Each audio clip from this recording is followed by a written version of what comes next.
ಯಾವಾಗೆಲ್ಲ ನಾವು ಲೋನ್‌ಗಳನ್ನ ತಗೊಳ್ತೀವೋ, ಸಾಲವನ್ನ ತಗೊಳ್ತೀವೋ, ಫ್ಯೂಚರ್ ಅಲ್ಲಿ ನಮಗೆ ಬರ್ತಕ್ಕಂತ ಅಮೌಂಟ್ ಅನ್ನ ನಂಬ್ಕೊಂಡು ನಾವು ಸಾಲವನ್ನ ತಗೊಂಡಿರ್ತೀವಿ. ಅಷ್ಟೇ ಅಲ್ಲ, ಫ್ಯೂಚರ್ ಅಲ್ಲಿ ನಮ್ಗೆ ಆಗ್ಬೇಕಾದಂತ ಅಥವಾ ಅವತ್ತು ನಾವು ಕಂಡಿರ್ತಕ್ಕಂತ ಕನ್ಸನ್ನ ಇವತ್ತೇನೆ ಸಾಕಾರ ಮಾಡ್ಕೋಬೇಕು ಅನ್ನೋ ಒಂದು ಉದ್ದೇಶ ಇಟ್ಕೊಂಡು ಲೋನ್ ಅನ್ನ ನಾವು ತಗೊಳ್ತೀವಿ. ಅದು ಹೋಮ್ ಇರಬಹುದು, ಪರ್ಸನಲ್ ಲೋನ್ ಇರಬಹುದು, ಅಥವಾ ಅಥವಾ ಯಾವುದೇ ಒಂದು ಎಲೆಕ್ಟ್ರಾನಿಕ್ಸ್ ಲೋನ್ ಇರಬಹುದು. ಯಾವುದೇ ಲೋನ್ ಆದ್ರೂ ಕೂಡ ಅಷ್ಟೇನೆ ಇದೇ ರೀತಿಯಾಗಿನೇ ವರ್ಕ್ ಆಗುತ್ತೆ. ಸಾಲಗಳನ್ನ ತಗೊಂಡು ನಮ್ಮ ಆಸೆಯನ್ನ ಸಾಕಾರ ಮಾಡ್ಕೊಳ್ಳೋದು ಒಂದ್ ಕಡೆಗೆ ಒಳ್ಳೇದು ಅಂತ ಅನ್ಸಿದ್ರೆ, ಅದ್ರ ಹಿಂದೆ ಇರತಕ್ಕಂತಹ ಬಿಗ್ ಟ್ರ್ಯಾಪ್ ನಮ್ಮನ್ನ ಟ್ರ್ಯಾಪ್ ಮಾಡಾಕತ್ತೆ ಈ ಎಂಟೈರ್ ಸಿಸ್ಟಮ್ ಅಲ್ಲಿ. ಕರೆಕ್ಟ್ ಆಗಿ ನಾನು ಇವತ್ತು ಡಿಸ್ಕಷನ್ ಮಾಡಕ್ ಹೋಗ್ತಾ ಇರತಕ್ಕಂತ ವಿಷಯ ನಿಮಗೆ ಗೊತ್ತಿಲ್ಲ ಅಂತ ಅಂದ್ರೆ ನೀವು ಕೂಡ ಆ ಟ್ರ್ಯಾಪ್ ಅಲ್ಲಿ ಸಿಗಾಕೊಳ್ತಕ್ಕಂತಹ ಒಂದು ಚಾನ್ಸಸ್ ಇರುತ್ತೆ. ಸೊ ಹಾಗಾಗಿ ನಾನು ಇವತ್ತು ಡಿಸ್ಕಷನ್ ಮಾಡಕ್ ಹೋಗ್ತಾ ಇರತಕ್ಕಂತ ಕಾನ್ಸೆಪ್ಟ್ ಏನಿದೆಯೋ ಅಂದ್ರೆ RBI ರೆಪೋ ರೇಟ್ಗೂ ನಮ್ಮ EMI ಅಥವಾ ನಮ್ಮ ಸಾಲಕ್ಕೂ ಇರತಕ್ಕಂತ ಸಂಬಂಧ ಏನು, ಇನ್ಫ್ಲೇಷನ್ ಅಂದ್ರೆ ಏನು, ಯಾವ ರೀತಿ ಎಂಟೈರ್ ಸಿಸ್ಟಮ್ ಕೆಲಸ ಮಾಡುತ್ತೆ, ಓವರ್ ಆಲ್ ಬ್ಯಾಂಕ್ಸ್ ಗಳು ಯಾವ ರೀತಿ ಸಾಲವನ್ನ ಕೊಟ್ಟು ಅದರಿಂದ ಲಾಭವನ್ನ ಗಳಿಸುತ್ತೆ, ಈ ಎಲ್ಲಾ ಸಿಸ್ಟಮ್ ನಾವು ಪ್ರಾಪರ್ ಆಗಿ ಅರ್ಥ ಮಾಡ್ಕೊಳ್ಳೋದೆ ಆದ್ರೆ ನೆಕ್ಸ್ಟ್ ಟೈಮ್ ನಾವು ಲೋನ್ ತಗೊಳ್ಬೇಕಾದ್ರೆ ತುಂಬಾ ಕೇರ್ಫುಲ್ ಆಗಿ ಹ್ಯಾಂಡಲ್ ಮಾಡಬಹುದು ಆ ಒಂದು ವಿಷಯವನ್ನ. ಸೊ ಹಾಗಾಗಿ ಸಖತ್ ಕ್ರಿಟಿಕಲ್ ವಿಡಿಯೋ ಇದು, ಕೊನೆವರೆಗೂ ನೋಡಿ. ಇನ್ ಕೇಸ್ ನಿಮ್ಮಲ್ಲಿ ಯಾರಾದ್ರೂ ಮೊದಲನೇ ಬಾರಿಗೆ ನಮ್ಮ ವಿಡಿಯೋಸ್ ಗಳನ್ನ ನೋಡ್ತಾ ಇದ್ರೆ ದಯವಿಟ್ಟು ಚಾನಲ್ ನ ಸಬ್ಸ್ಕ್ರೈಬ್ ಮಾಡ್ಕೊಳ್ಳಿ. ಹಾಗೆ ಬೆಲ್ ಐಕಾನ್ ಅನ್ನು ಕೂಡ ಕ್ಲಿಕ್ ಮಾಡಿ. ನಮ್ಮ ಕಡೆಯಿಂದ ರೆಗ್ಯುಲರ್ ಅಪ್ಡೇಟ್ಸ್ ಫಿನಾನ್ಸ್ ಹಾಗೆ ಸ್ಟಾಕ್ ಮಾರ್ಕೆಟ್ ಬಗ್ಗೆ ನಾವು ಅಪ್ಲೋಡ್ ಮಾಡಿದ ತಕ್ಷಣ ನಿಮಗೆ ಸಿಗಬೇಕು ಅಂತ ಅಂದ್ರೆ. So let's get started. ಮೊದಲನೇ ಇಂಪಾರ್ಟೆಂಟ್ ಪ್ರಶ್ನೆ, ರೆಪೋ ರೇಟ್ ಅಂದ್ರೆ ಏನಪ್ಪಾ? So basically RBI is the central bank. ನಮ್ಮೆಲ್ಲರಿಗೂ ಗೊತ್ತೇ ಇದೆ, ಇಂಡಿಯಾದ ಸೆಂಟ್ರಲ್ ಬ್ಯಾಂಕ್ RBI ಕೆಲಸ ಮಾಡುತ್ತೆ. ಕಮರ್ಷಿಯಲ್ ಬ್ಯಾಂಕ್ಸ್ ಗಳು ಅಂದ್ರೆ ನಾವು ವ್ಯವಹಾರ ಮಾಡ್ತಕ್ಕಂತಹ ಬ್ಯಾಂಕ್ಸ್ ಗಳು ಏನಿದೆಯೋ ಅದನ್ನ ಕಮರ್ಷಿಯಲ್ ಬ್ಯಾಂಕ್ಸ್ ಅಂತ ಹೇಳ್ತಾರೆ. ಕಮರ್ಷಿಯಲ್ ಬ್ಯಾಂಕ್ಗೂ RBIಗೂ ಇರತಕ್ಕಂತಹ ಲಿಂಕ್ ಏನಿದೆಯೋ ಅದರ ಮಿಡ್ಲ್ ಅಲ್ಲಿ ಬರ್ತಕ್ಕಂತಹ ಚೈನ್ ಲಿಂಕ್ ಏನಿದೆಯೋ ಅದನ್ನ ರೆಪೋ ರೇಟ್ ಅಂತ ಹೇಳ್ಬೋದು. ಯಾವಾಗೆಲ್ಲ ದುಡ್ಡಿನ ಅವಶ್ಯಕತೆ ಇರುತ್ತೋ ಕಮರ್ಷಿಯಲ್ ಬ್ಯಾಂಕ್ ಗಳಿಗೆ, ಅವರು RBI ಹತ್ರ ಹೋಗ್ಬಿಟ್ಟು ದುಡ್ಡನ್ನ ಕೇಳ್ತಾರೆ. ವಾಪಸ್ ಆ ದುಡ್ಡು ಕೊಡೋದಕ್ಕೆ RBI ಇಂಟ್ರೆಸ್ಟ್ ರೇಟ್ ಅನ್ನ ಚಾರ್ಜ್ ಮಾಡುತ್ತೆ. ಸೊ ದಟ್ ಈ ಒಂದು ಸೆಂಟ್ರಲೈಸ್ಡ್ ಮನಿ ಸಿಸ್ಟಮ್ ಏನಿದೆಯೋ ಕಂಪ್ಲೀಟ್ ಕಂಟ್ರೋಲ್ ಅನ್ನ RBI ಇವತ್ತಿನ ಮಟ್ಟಿಗೆ ಮಾಡ್ತಾ ಇರುತ್ತೆ ಈ ಒಂದು ರೇಟ್ ಅನ್ನ ಮ್ಯಾನೇಜ್ ಮಾಡೋದ್ರ ಮೂಲಕ. ಅಷ್ಟೇ ಅಲ್ಲ, ಇದನ್ನ ಮಾನಿಟರಿ ರೇಟ್ ಅಂತಾನು ಹೇಳ್ತಾರೆ. ಬಿಕಾಸ್ ಇದ್ರ ಮೂಲಕನೇ ಸುಮಾರು ಎಕನಾಮಿಕಲ್ ಪರಿಸ್ಥಿತಿಗಳನ್ನ RBI ಹ್ಯಾಂಡಲ್ ಮಾಡ್ತಾ ಇರುತ್ತೆ. ಸೊ ಬೇಸಿಕ್ ಆಪರೇಷನ್ಸ್ ಗಳು ಕಮರ್ಷಿಯಲ್ಸ್ ಬ್ಯಾಂಕ್ ಇಂದ ಆದ್ರೂ ಕೂಡ ಸೆಂಟ್ರಲೈಸ್ಡ್ ಥ್ರೂ RBI ಮೂಲಕನೇ ಟ್ರಾನ್ಸಾಕ್ಷನ್ ಆಗ್ತಕ್ಕಂತ ಅವಶ್ಯಕತೆ ಇರುತ್ತೆ. RBI ಚಾರ್ಜ್ ಮಾಡ್ತಕ್ಕಂತ ಇಂಟ್ರೆಸ್ಟ್ ರೇಟ್ ಏನಿದೆಯೋ ಕಮರ್ಷಿಯಲ್ ಬ್ಯಾಂಕ್ಸ್ ಗೆ ಅದನ್ನ ನಾವು ರೆಪೋ ರೇಟ್ ಅಂತ ಹೇಳ್ಬೋದು. ಇನ್ನ ಈ ಸ್ಟೋರಿಲಿ ಬರ್ತಕ್ಕಂತ next critical role inflation. So ಹಣದುಬ್ಬರ ಅಂತ ಹೇಳ್ತೀವಿ. ಯಾವಾಗೆಲ್ಲ ಜನಗಳ ಲೈಫ್ ಸ್ಟೈಲ್ ಚೇಂಜ್ ಆಗಿ ಶುರು ಆಗುತ್ತೋ, ಎಕನಾಮಿ ಗ್ರೋತ್ ಆಗಕ್ಕೆ ಶುರು ಆಗುತ್ತೋ, ಆಬ್ವಿಯಸ್ಲಿ ಜನಗಳ ಖರ್ಚು ಏನಿದೆಯೋ ಜಾಸ್ತಿ ಆಗ್ತಾ ಹೋಗುತ್ತೆ. ಸೊ ಇವತ್ತು ಸ್ಯಾಮ್ಸಂಗ್ ಮೊಬೈಲ್ ತಗೊಳ್ಬೇಕು ಅಂತ ಇದ್ದವರು ನಾಳೆ ಆಪಲ್ ಮೊಬೈಲ್ ತಗೋಬೇಕು ಅಂತ ಅನ್ಕೊಳ್ತಾರೆ. ಅಥವಾ ಇನ್ ಸಿಂಪಲ್ ವರ್ಡ್ಸ್ ಅಲ್ಲಿ ಹೇಳ್ಬೇಕಪ್ಪ ಅಂತಂದ್ರೆ ಖರ್ಚು ಜಾಸ್ತಿ ಮಾಡ್ಲಿಕ್ಕೆ ಜನ ರೆಡಿ ಆಗ್ತಾರೆ, ಬಿಕಾಸ್ ಜನಗಳ ಹತ್ರ ದುಡ್ಡು ಓಡಾಡ್ತಾ ಇರುತ್ತೆ. ಸೊ ಈ ಒಂದು ಪರ್ಟಿಕ್ಯುಲರ್ ಸಿಚುವೇಶನ್ ಇದ್ದಾಗ ಕಮರ್ಷಿಯಲ್ ಬ್ಯಾಂಕ್ಸ್ ಅಲ್ಲಿ ದುಡ್ಡು ಖಾಲಿ ಆಗ್ತಾ ಶುರು ಆಗುತ್ತೆ. ಸೊ ಆ ಟೈಮ್ ಅಲ್ಲಿ ಕಮರ್ಷಿಯಲ್ ಬ್ಯಾಂಕ್ಸ್ ಗಳು ಆಬ್ವಿಯಸ್ಲಿ ಡಿಮ್ಯಾಂಡ್ ಜಾಸ್ತಿ ಇರೋದ್ರಿಂದ ಡಿಮ್ಯಾಂಡ್ ಪುಲ್ ಇನ್ಫ್ಲೇಷನ್ ಅಂತ ಹೇಳ್ತಾರೆ ಇದನ್ನ. ಯಾವಾಗೆಲ್ಲ ಈ ಒಂದು ಇನ್ಫ್ಲೇಷನ್ ಜಾಸ್ತಿ ಆಗುತ್ತೋ RBI ದುಡ್ಡು ಕೊಡ್ಬೇಕಾದ್ರೆ ಜಾಸ್ತಿ ರೇಟ್ ಅನ್ನ ಅಥವಾ ಈ ರೆಪೋ ರೇಟ್ ಏನಿದೆಯೋ ರೆಪೋ ಇಂಟ್ರೆಸ್ಟ್ ರೇಟ್ ಅನ್ನ ಜಾಸ್ತಿ ಮಾಡುತ್ತೆ. ಕಮರ್ಷಿಯಲ್ ಬ್ಯಾಂಕ್ಸ್ ಗಳು ಲೋನ್ ತಗೊಳ್ಬೇಕು ಅಥವಾ ಅಲ್ಲಿಂದ ಬಾರೋ ಮಾಡಬೇಕು ಅಂತಂದ್ರೆ ಅವ್ರಿಗೆ ಜಾಸ್ತಿ ಇಂಟ್ರೆಸ್ಟ್ ಅಲ್ಲಿ ದುಡ್ಡು ಸಿಗುತ್ತೆ. ಆಬ್ವಿಯಸ್ಲಿ ಈ ಒಂದು ಕಮರ್ಷಿಯಲ್ ಬ್ಯಾಂಕ್ಸ್ ಅಲ್ಲಿ ವ್ಯವಹಾರ ಮಾಡ್ತಕ್ಕಂಥ ನಿಮ್ಮಂತ ಕಾಮನ್ ವ್ಯಕ್ತಿಗಳ ಮೇಲೆ ಆ ಇಂಟ್ರೆಸ್ಟ್ ಚಾರ್ಜ್ ಅನ್ನ ಸಪ್ಲೈ ಮಾಡುತ್ತೆ ಬ್ಯಾಂಕ್, ಬಿಕಾಸ್ ಅವರು ಕೂಡ ಒಂದು ಪ್ರಾಫಿಟಬಲ್ ಬಿಸ್ನೆಸ್ ನ ರನ್ ಮಾಡಬೇಕು. ಸೊ ಅಲ್ಟಿಮೇಟ್ಲಿ ಬಾರೋವರ್ಸ್ ಗಳು ಕಡಿಮೆ ಆಗ್ತಾರೆ, ದುಡ್ಡು ಸ್ಪೆಂಡಿಂಗ್ ಕಡಿಮೆ ಆಗುತ್ತೆ, ಸಿಸ್ಟಮ್ ಅಲ್ಲಿ ದುಡ್ಡು ಕಡಿಮೆ ಆಗ್ತಾ ಹೋಗುತ್ತೆ, ಇನ್ಫ್ಲೇಷನ್ ಕಂಟ್ರೋಲಿಗೆ ಬರುತ್ತೆ. ಸೊ ಇದೇ ರೀತಿಯಾಗಿನೇ ರೆಪೋ ರೇಟ್ ಏನಿದೆಯೋ ಸಖತ್ ಕ್ರಿಟಿಕಲ್ ರೋಲ್ ನ ವಹಿಸುತ್ತೆ ಯಾವುದೇ ಒಂದು particular ಎಕನಾಮಿಯಲ್ಲಿ.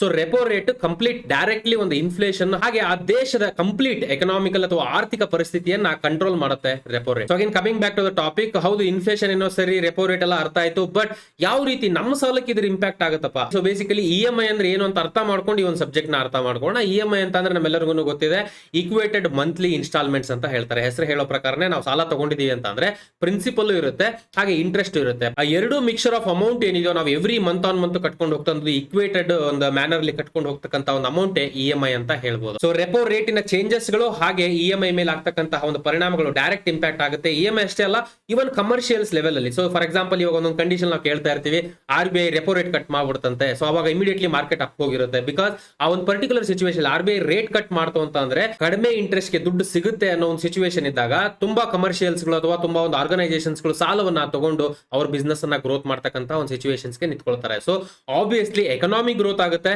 But at the same time inflation ಕೂಡ ಜಾಸ್ತಿ ಆಗುತ್ತೆ. ಸೊ ಈ ತರ ಪರ್ಟಿಕ್ಯುಲರ್ ಸಿಚುವೇಶನ್ ಇದ್ದಾಗ ರೆಪೋ ರೇಟ್ ಅನ್ನ ಜಾಸ್ತಿ ಮಾಡುತ್ತೆ RBI. ಸೊ ಯಾವಾಗೆಲ್ಲ ರೇಟ್ ಜಾಸ್ತಿ ಆಗುತ್ತೋ, ಈ ಒಂದು ರೆಪೋ ರೇಟ್ ಜಾಸ್ತಿ ಆಗುತ್ತೋ, ಬ್ಯಾಂಕ್ಸ್ ಗಳಿಗೆ ರೇಟ್ ಜಾಸ್ತಿ ಇಂಟ್ರೆಸ್ಟ್ ಸಿಗುತ್ತೆ. ಆಬ್ವಿಯಸ್ಲಿ ಅದನ್ನ ಅವ್ರು ಕವರ್ ಮಾಡೋದು ಯಾವ್ದ್ರಿಂದ? ಎಂಡ್ ಕಸ್ಟಮರ್ಸ್ ಇಂದ, ನಿಮ್ಮಂತ ಕಾಮನ್ ವ್ಯಕ್ತಿಗಳಿಂದ ಜಾಸ್ತಿ ಇಂಟ್ರೆಸ್ಟ್ ಚಾರ್ಜ್ ಮಾಡ್ಲಿಕ್ಕೆ ಶುರು ಮಾಡ್ತಾರೆ.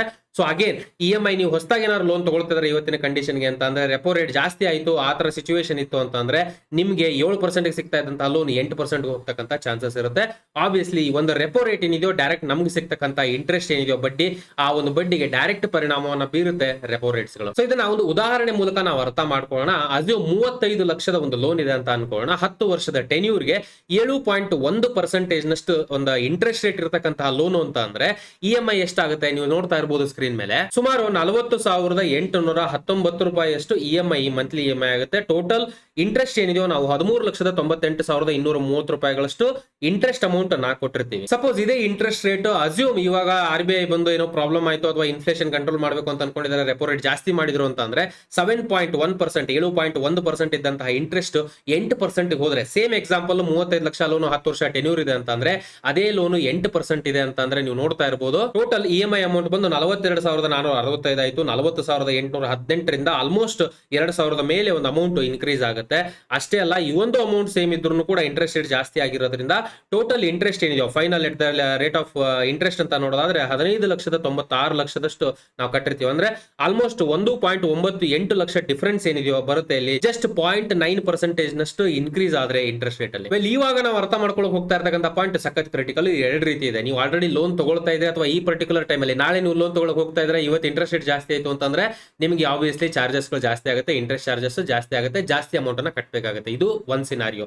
ಎರಡನೇ ಸಿನಾರಿಯೋ, ಆಲ್ರೆಡಿ ನೀವು ಲೋನ್ ತಗೊಳ್ತಿದ್ದೀರಾ ಅಂತಂದ್ರೆ ಎರಡು ರೀತಿಯಾದಂತಹ ಅವಕಾಶಗಳಿರುತ್ತೆ. ಕರೆಕ್ಟ್ ಆಗಿ ಕೇಳಿಸ್ಕೊಳ್ಳಿ.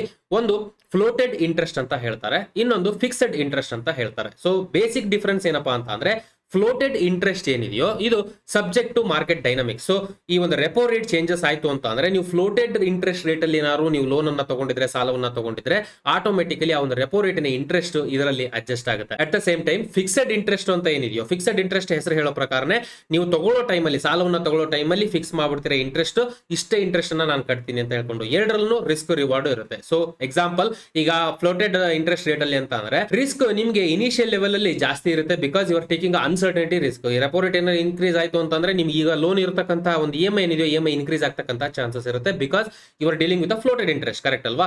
ಸೊ ಎರಡನೇ ಇಂಟ್ರೆಸ್ಟ್ ರೇಟ್ ಇದೆಯೋ ಫಿಕ್ಸ್ಡ್ ಇಂಟ್ರೆಸ್ಟ್, ನೀವು ಇನಿಷಿಯಲ್ ರಿಸ್ಕ್ ತಗೊಳ್ತಾ ಇದ್ದೀರಾ. ದಟ್ ಈಗ ಸಪೋಸ್ ನಾಳೆ ರೆಪೋ ರೇಟ್ ಕಡಿಮೆ ಆಯ್ತು ಅಂತ ಅಂದ್ರೆ ನಿಮ್ಗೆ ಯಾವುದೇ ರೀತಿಯ ಒಂದು ಇಂಪ್ಯಾಕ್ಟ್ ಅಥವಾ ಲಾಭ ಅದರಿಂದ ಸಿಗಲ್ಲ. ಆಬ್ವಿಯಸ್ಲಿ ನೀವು ಇವತ್ತೇನು ಕಮಿಟ್ ಆಗಿರ್ತೀರೋ ಅದೇ ಒಂದು ಇಂಟ್ರೆಸ್ಟ್ ಗೆ ನೀವು ಸಾಲವನ್ನ ಕಟ್ಟತಕ್ಕಂತ ಒಂದು ಅವಶ್ಯಕತೆ ಇರುತ್ತೆ. ಇನಿಷಿಯಲ್ ನೀವು ರಿಸ್ಕ್ ತಗೊಳ್ತೀರಾ, uncertainty risk. But at the same time repo rate ಜಾಸ್ತಿ ಆಯ್ತು ಅಂತಂದ್ರೆ ನೀವು ಫಿಕ್ಸ್ಡ್ ಇಂಟ್ರೆಸ್ಟ್ ಅಲ್ಲಿ ಇದ್ದೀರಿ ಅಂತಂದ್ರೆ ನಿಮ್ಗೆ ಲಾಭ ಸಿಗ್ತಕ್ಕಂತ ಚಾನ್ಸಸ್ ಇರುತ್ತೆ. ಯಾವುದೇ ರೀತಿ ಇಂಪ್ಯಾಕ್ಟ್ ಅಥವಾ ಪರಿಣಾಮ ಆ ಒಂದು ಚೇಂಜಸ್ ಆಗೋದು, ರೆಪೋ ರೇಟ್ ಚೇಂಜಸ್ ನಿಮಗೆ ಅಪ್ಲೈ ಆಗಲ್ಲ. ಸೊ ಈ ಒಂದು ಪರ್ಟಿಕ್ಯುಲರ್ ಇಮೇಜ್ ನಮಗೆ ತೋರಿಸ್ಕೊಡುತ್ತೆ ಓವರ್ ಆಲ್ ಫ್ಲೋಟೆಡ್ ಇಂಟ್ರೆಸ್ಟ್ ಹಾಗೂ ಫಿಕ್ಸ್ಡ್ ಇಂಟ್ರೆಸ್ಟ್ ಇರತಕ್ಕಂತ ವ್ಯತ್ಯಾಸಗಳೇನು, ಅಷ್ಟೇ ಅಲ್ಲ ಯಾವ ರೀತಿ ಪರಿಣಾಮ ಬೀರುತ್ತೆ ಅಂತ ಹೇಳ್ಕೊಂಡು ನೀವು ಪಾಸ್ ಮಾಡಿ ಒಂದ್ಸತಿ ಈ ಒಂದು ಮಾಹಿತಿಯನ್ನ ನೋಡಬಹುದಾಗಿರುತ್ತೆ. ಇವಾಗ ಬರ್ತಕ್ಕಂತ ಇಂಪಾರ್ಟೆಂಟ್ ಕ್ವಶನ್, ಏನಾದ್ರೂ ಬೇರೆ ದಾರಿ ಇದೆಯಾ ಸರ್ ಈ ಒಂದು ರೆಪೋ ರೇಟ್ ಇಂದ ಹೊರಗಡೆ ಬರಲಿಕ್ಕೆ? ವೆಲ್, ಇನ್ ಸ್ಟ್ರೇಟ್ ಫಾರ್ವರ್ಡ್ ಆಗಿ ಹೇಳ್ಬೇಕು ಅಂದ್ರೆ ಯಾವುದೇ ರೀತಿಯ ದಾರಿ ಇಲ್ಲ. ನೀವು ಇದರ ರಿಸ್ಕ್ ಇನಿಷಿಯಲ್ ತಗೊಂಡು ಫಿಕ್ಸ್ಡ್ ಇಂಟ್ರೆಸ್ಟ್ ಹೋದ್ರೆ ಆಬ್ವಿಯಸ್ಲಿ ನಿಮಗೆ ರೆಪೋ ರೇಟ್ ಅಲ್ಲಿ ಯಾವುದೇ ರೀತಿಯ ಚೇಂಜಸ್ ಆಗಲ್ಲ. ಬಟ್ ರೆಪೋ ರೇಟ್ ಕಡಿಮೆ ಆಯ್ತು ಅಂತಂದ್ರೆ ನಿಮ್ಗೆ ಅದರ ಪರಿಣಾಮ, ಅದರ ಪಾಸಿಟಿವ್ ಇಂಪ್ಯಾಕ್ಟ್ ನಿಮ್ಗೆ ಸಿಗಲ್ಲ. ಸೊ ಯಾವುದೇ ರೀತಿಯ ಒಂದು ದಾರಿ ಅಂತ ಇಲ್ಲ ಹೊರಗಡೆ ಹೋಗೋದು. ಒಂದು ನೀವು ಇದರ ರಿಸ್ಕ್ ತಗೊಳ್ಬೇಕು. ಬಟ್ ಬೆಸ್ಟ್ ವೇ ಅಂತ ಏನಪ್ಪಾ ಅಂತಂದ್ರೆ ನೀವು ಹೋಮ್ ಲೋನ್ ಇರ್ಬೋದು ಅಥವಾ ಮೇಜರ್ ಲೋನ್ಸ್ ಗಳನ್ನ ತಗೊಂಡಿದ್ದೀರಾ ಅಂತಂದ್ರೆ ಆದಷ್ಟು ಬೇಗ ಲೋನ್ ಇಂದ ಹೊರಗಡೆ ಬರ್ಲಿಕ್ಕೆ ಟ್ರೈ ಮಾಡಿ. ಬಿಕಾಸ್ ಸಾಲ ಅನ್ನೋದು ಯಾವ್ದಿದ್ರು ಶೂಲ ಅಂತಾನೆ ಅರ್ಥ. ಅದು ಚಿಕ್ಕದಾಗಿರ್ಲಿ ದೊಡ್ಡದಾಗಿ ಇರ್ಲಿ. ಸೊ ಆಬ್ವಿಯಸ್ಲಿ ನಾವು ಅದರಿಂದ ಹೊರಗಡೆ ಬರೋವರೆಗೂ ಒಂದು ಆಸ್ ಅನ್ ಇಂಟ್ರೆಸ್ಟ್ ನಮ್ಮ ಕಡೆಯಿಂದ ಬಡ್ಡಿನ ನಾವು ಎಕ್ಸ್ಟ್ರಾ ಕಟ್ತಾ ಇರ್ತೀವಿ ನಾವು ತಗೊಂಡಿರ್ತಕ್ಕಂಥ ದುಡ್ಡಿಗೆ. ಅದು ಒಂದ್ ಕಡೆಗೆ ನೆಗೆಟಿವ್ ಇಂಪ್ಯಾಕ್ಟ್ ಆದ್ರೆ, ಎರಡನೇ ಇಂಪಾರ್ಟೆಂಟ್ ಮೇಜರ್ ರೀಸನ್ ನಮ್ಮ ಮೈಂಡ್ ಸೆಟ್ ಗೂ ಇದರಿಂದ ಸುಮಾರು ಪರಿಣಾಮಗಳು ಬೀರುತ್ತೆ. ಯಾವಾಗೆಲ್ಲ ನಮಗೆ ಸಾಲ ಇರುತ್ತೋ ಹಿಂದ್ಗಡೆಯಿಂದ ಎಳಿತಾ ಇದ್ದಾಗನೇ ಇರುತ್ತೆ. ಸೊ ಏನಾದ್ರು ಹೊಸ ಒಂದು ವಿಷಯನ ನಾವು ನೆಕ್ಸ್ಟ್ ಲೆವೆಲ್ ಗ್ರೋತ್ ಆಗಬೇಕು, ಫಿನಾನ್ಷಿಯಲಿ ನೆಕ್ಸ್ಟ್ ಲೆವೆಲ್ ಬೆಳಿಬೇಕು ಅಂತಂದ್ರೆ ಫಸ್ಟ್ ನೆಗೆಟಿವ್ ಇಂದ ಜೀರೋ ಬರೋದು ಅಬ್ಸಲ್ಯೂಟ್ಲಿ ಕ್ರಿಟಿಕಲ್ ಆಗಿರುತ್ತೆ. ಸೊ ಹಾಗಾಗಿ ಆದಷ್ಟು ನಮ್ಮ ಕಡೆಯಿಂದ ಲೋನ್ ಅನ್ನ ಕ್ಲಿಯರ್ ಮಾಡ್ಲಿಕ್ಕೆ ಪ್ರೀ ಪೇಮೆಂಟ್ಸ್ ಗಳ ಮೂಲಕ ಯಾವಾಗೆಲ್ಲ ಸರ್ಪ್ಲಸ್ ಅಮೌಂಟ್, ಜಾಸ್ತಿ ಅಮೌಂಟ್ ನಮಗೆ ಸಿಗುತ್ತೋ ಆಟೋಮೆಟಿಕಲಿ ಅದನ್ನ ಪ್ರೀ ಪೇಮೆಂಟ್ ಗಳನ್ನ ಕೊಟ್ಟು ನಮ್ಮ ಅಸಲನ್ನ ಕಡಿಮೆ ಮಾಡ್ತಾ ಹೋಗಿದ್ದೆ ಆದ್ರೆ ನಾವು ಕಟ್ತಕ್ಕಂತಹ ಸಾಲ ಆಟೋಮೆಟಿಕಲಿ ಕಡಿಮೆ ಆಗ್ತಾ ಹೋಗುತ್ತೆ. ಅಂದ್ರೆ ಸಾಲ ಅಂತಂದ್ರೆ ನಾ ಬಡ್ಡಿ ಬಗ್ಗೆ ಮಾತಾಡ್ತಾ ಇರ್ತಕ್ಕಂಥದ್ದು, ಬಡ್ಡಿ ಕಡಿಮೆ ಆಗ್ತಾ ಹೋಗುತ್ತೆ, ನಮ್ಮ ಮೇಲೆ ಇರ್ತಕ್ಕಂಥ ಹೊರೆ ದಿನೇ ದಿನೇ ಕಡಿಮೆ ಆಗ್ತಾ ಹೋಗುತ್ತೆ. ಐ ಹೋಪ್ ನಾನು ಇಲ್ಲಿವರೆಗೂ ಕೊಟ್ಟಿರ್ತಕ್ಕಂಥ ಮಾಹಿತಿ ನಿಮ್ಗೆ ಇಷ್ಟ ಆಗಿದೆ ಅಂತ ಭಾವಿಸ್ತೀನಿ. ವಿಡಿಯೋ ಇಷ್ಟ ಆದಲ್ಲಿ ದಯವಿಟ್ಟು ವಿಡಿಯೋನ ಲೈಕ್ ಮಾಡಿ, ಹಾಗೆ ನಿಮ್ಗೆ ಗೊತ್ತಿರತಕ್ಕಂಥವ್ರಿಗೆ ವಿಡಿಯೋನ ಶೇರ್ ಮಾಡಿ. ಸುಮಾರು ಜನ ಹೊಸದಾಗಿ ಲೋನ್ ತಗೊಳ್ಬೇಕು ಅಂತ ಇರ್ತಾರೆ, ಅಂತವ್ರಿಗೆ ದಯವಿಟ್ಟು ವಿಡಿಯೋಸ್ ಗಳನ್ನ ಶೇರ್ ಮಾಡಿ. ಸೊ ದಟ್ ಅವ್ರಿಗೆ ಒಂದು ನಾಲೆಜಬಲ್ ಆಗಿ ಡಿಸಿಷನ್ ತಗೊಳ್ತಕ್ಕಂತಹ ಚಾನ್ಸಸ್ ಚಾನ್ಸಸ್ ಇರುತ್ತೆ. ಇನ್ ಕೇಸ್ ನಿಮ್ಮಲ್ಲಿ ಯಾರು ಹೊಸಬ್ರಿದ್ದು ನಮ್ಮ ಒಂದು ಚಾನಲ್ ಸಬ್ಸ್ಕ್ರೈಬ್ ಮಾಡ್ಕೊಂಡಿಲ್ಲ ಅಂತಂದ್ರೆ ದಯವಿಟ್ಟು ಚಾನಲ್ ಸಬ್ಸ್ಕ್ರೈಬ್ ಮಾಡ್ಕೊಳ್ಳಿ. ನಮ್ಮ ಕಡೆಯಿಂದ ರೆಗ್ಯುಲರ್ ಫಿನಾನ್ಸ್ ಹಾಗೆ ಸ್ಟಾಕ್ ಮಾರ್ಕೆಟ್ ಅಪ್ಡೇಟ್ಸ್ ಗಳು ಕನ್ನಡದಲ್ಲಿ ನಿಮಗೆ ರೆಗ್ಯುಲರ್ ಆಗಿ ಸಿಗಬೇಕು ಅಂತಂದ್ರೆ ನಾನು ಇಲ್ಲಿವರೆಗೂ ಕೊಟ್ಟಿರ್ತಕ್ಕಂಥ ಮಾಹಿತಿ ಎಜುಕೇಶನಲ್ ಪರ್ಪಸ್ಗೆ ಮಾತ್ರ, ಯಾವುದೇ ರೀತಿಯ ಬೈಸೆಲ್ ರೆಕಮೆಂಡೇಶನ್ಸ್ ಅಲ್ಲ.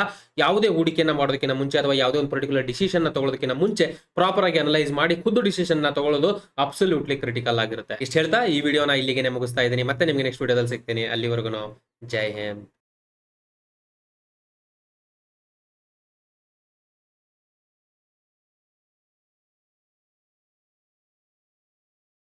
Investment in securities market are subject to market risks. Read all the related documents carefully before investing. Please read the risk disclosure documents carefully before investing in equity shares, derivatives, mutual fund, and or other instruments traded on the stock exchanges.